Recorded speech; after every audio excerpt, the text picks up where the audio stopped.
அஸ்ஸலாமு அலைக்கும். Hi friends, எல்லோரும் எப்படி இருக்கீங்க? இன்றைக்கி பார்த்தீங்கன்னா ஒரு சூப்பரான ரெசிபி தான் பண்ண போகிறோம். என்னென்னு பார்த்தீங்கன்னா பருப்பு ரசம் பார்த்தீங்கன்னா நான் சொல்கிற இந்த மெத்தடில் நீங்கள் செஞ்சீங்கன்னா ரொம்ப ரொம்ப நல்லாயிருக்கும், டேஸ்ட்டாக இருக்குங்க. வாங்க வீடியோக்குள்ளே போகலாம்.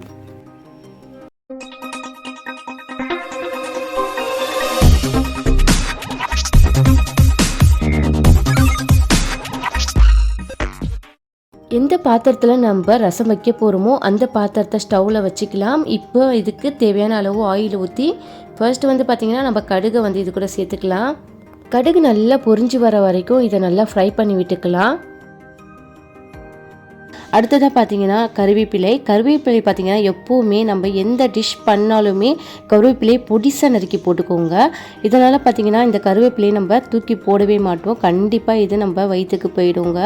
கறிவேப்பிலை பார்த்திங்கன்னா நிறைய சத்துக்கள் இருக்குது. இது பார்த்திங்கன்னா நம்ம ரத்தத்தை சுத்திகரிக்கும், நியூ பிளட்டை ப்ரொடியூஸ் பண்ணோம். இதனால் நம்மளுக்கு சருமம் உடல்லாம் பார்த்திங்கன்னா பளபளப்பாக இருக்கும். அது இல்லாமல் பார்த்திங்கன்னா முடியெலாம் நல்ல வேகமாக கருன்னு வளருங்க. இப்போ இதுக்கு பார்த்திங்கன்னா நம்ம எடுத்து வச்ச பூண்டை போட்டுக்கலாம். இதுக்கு பார்த்திங்கன்னா ஒரு ஃபுல் பூண்டையுமே நான் நசுக்கி வச்சுருக்கேன். அதை இந்த ஆயிலில் சேர்த்துக்கிறேன். இது கொஞ்சம் இந்த ஸ்மெல் போகிற அளவுக்கு ஆயிலில் வதக்கிக்கலாம்.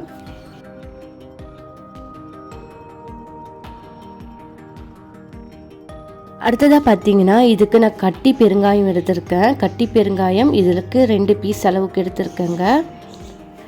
இது இந்த ஆயில்லையே போட்டு கொஞ்சம் நேரம் ஃப்ரை பண்ணி விட்டுக்கலாம். அப்போ தான் இதோட ஸ்மெல் வெளியே வரும். அடுத்ததாக நம்ம எடுத்து வச்ச காஞ்சி மிளகாயை இது கூட சேர்த்துக்கலாம். இதையுமே ஆயிலில் நல்லா ஃப்ரை பண்ணி விட்டுடலாங்க. அடுத்ததாக பார்த்தீங்கன்னா நான் இடிக்கல்ல 2 தக்காளி நல்லா நசுக்கி வச்சுருக்கேன். அதையுமே இது கூட சேர்த்து ஆயிலே நல்லா ஃப்ரை பண்ணி விட்டுக்கலாம். என்கிட்ட டொமேட்டோ பேஸ்ட் இருக்கிறதுனால நான் 2 தக்காளி நசுக்கி சேர்த்துருக்கேன். இதுக்கு பார்த்தீங்கன்னா 1 டீஸ்பூன் அளவுக்கு நான் டொமேட்டோ பேஸ்ட்டு சேர்த்துருக்கேன். இது ஆப்ஷனல் தான், உங்ககிட்ட இருந்தால் சேர்த்துக்கலாம். அப்படி இல்லைன்னா இது கூட ஒரு 3 தக்காளி அளவுக்கு நீங்கள் நசுக்கி சேர்த்துக்கலாம். இப்போ பார்த்தீங்கன்னா இது கூட நான் 1 டீஸ்பூன் அளவுக்கு நான் உப்பு சேர்த்துக்கிறேன்.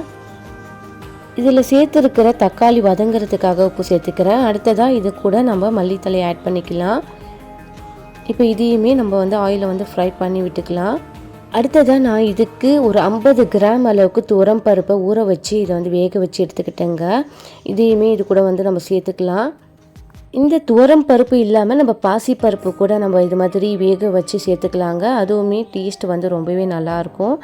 இப்போ இந்த மசாலா கூட பார்த்திங்கன்னா இந்த பருப்பை நல்லா மிக்ஸ் பண்ணி விட்டுக்கலாம். அடுத்ததாக ஒரு பெரிய நெல்லிக்காய் சைஸ் புளியை நான் கரைச்சி எடுத்துக்கிட்டேன். இந்த புளி கரைசலை இப்போ இது கூட சேர்த்துக்கலாங்க.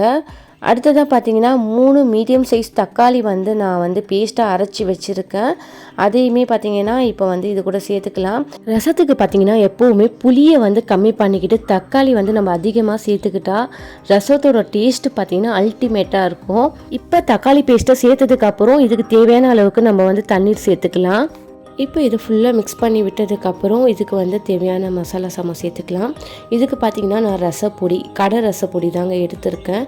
இந்த ரசப்பொடி பார்த்திங்கன்னா நான் வச்சுருக்கேன் இந்த சின்ன டீஸ்பூனில் பார்த்திங்கன்னா 4 டீஸ்பூன் அளவுக்கு நான் ரசப்பொடி சேர்த்துருக்கேன். அடுத்ததாக மிளகுத்தூள் பார்த்திங்கன்னா 2 டீஸ்பூன் அளவுக்கு நான் சேர்த்துருக்கேங்க. இந்த டீஸ்பூனில் ஃபுல்லாகவே நான் 2 டீஸ்பூன் அளவுக்கு சேர்த்துருக்கேன். அடுத்ததாக நான் ஃபஸ்ட்டே பார்த்தீங்கன்னா கொஞ்சம் உப்பு சேர்த்துருக்கேன். அதனால் இப்போ தேவையான அளவு மட்டும் உப்பு சேர்த்துக்கிறேங்க. நீங்களும் கரெக்டாக பார்த்து சேர்த்துக்கோங்க. இப்போ இதை இந்த ரசப்பொடிலாம் கரையிற அளவுக்கு நல்லா மிக்ஸ் பண்ணி எடுத்துக்கலாங்க. ரசம் பார்த்திங்கன்னா கெட்டியாக தெரிகிறதுனால இது கூட நான் கொஞ்சமாக தண்ணி சேர்த்துக்கிறேங்க. அவ்வளோதாங்க. இப்போ பார்த்தீங்கன்னா இந்த ரசத்தை ஒரு லிட் போட்டு க்ளோஸ் பண்ணி ஒரு 10 நிமிஷம் அப்படியே மீடியம் ஃப்ளேம்லேயே வச்சிடலாங்க. இப்போ பார்த்தீங்கன்னா லைட்டாக கொதி இருக்குது. இது போல் ஒரு ஃபர்ஸ்ட்டு கொதி வரும்போது நம்ம இந்த ஸ்டவ்வை ஆஃப் பண்ணிடலாம். இந்த ரசத்தை பார்த்தீங்கன்னா ஓப்பன் பண்ணும்போதே பார்த்தீங்கன்னா அப்படி ஒரு சூப்பரான ஸ்மெல் வருதுங்க. ரொம்ப நல்லாயிருக்கும். கண்டிப்பாக நீங்கள் வீட்டில் ட்ரை பண்ணுங்கள், மற்றவங்களுக்கும் ஷேர் பண்ணுங்கள் ஃப்ரெண்ட்ஸ். என்னுடைய இந்த சேனலை சப்ஸ்கிரைப் பண்ணாமல் பார்த்துருக்கீங்கன்னா ப்ளீஸ் நம்ம சேனலை சப்ஸ்கிரைப் பண்ணிக்கோங்க. தேங்க்ஸ் ஃபார் வாட்சிங். அஸ்ஸலாமு அலைக்கும்.